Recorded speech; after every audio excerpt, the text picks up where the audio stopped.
আপনাকে গল্প তো অনেক বললাম, ওই ভাই বললো আপনারা 500 করে জমি চলছে, এই কলই কাকো কলই তো ভালো গল্প শুনলাম ভাই এরকম কলই দুটো খাওয়াইতে পারেন ভাই ভাই। এত যে কল এত আমার ভাল লাগবে ভাই, এত আপনি বলতেন কেবি 200 কুড়ার কলই আল্লাহ লাগাইছে আল্লাহ লাগাইছেন। আমাকে বললাম কি যে সেই উপমহাদেশে মুসলিম ইতিহাসের সময় এরকম জমি আল্লাহরা নিজে চাষ করছি, আইনরা আইছে, ঠিক আছে। এখন আর কি বলবো আপনাদের, আমার সেই সময়ের কথা বলি, একটা বিয়ের কথা বলি শোনেন।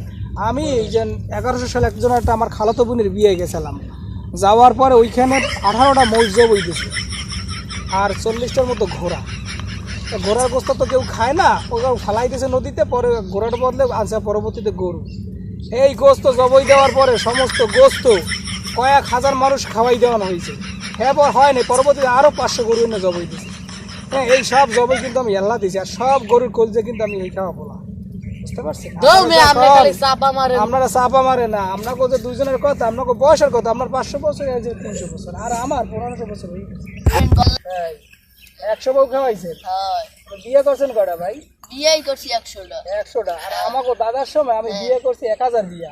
আমার এই আওলাদ সারা দুনিয়া দেশে গ্রামে সব জায়গা আমার বউ আছে। আপনার খালি গ্রামে, আর আমার ফুল পৃথিবীতে পুরো আওলাদ আছে।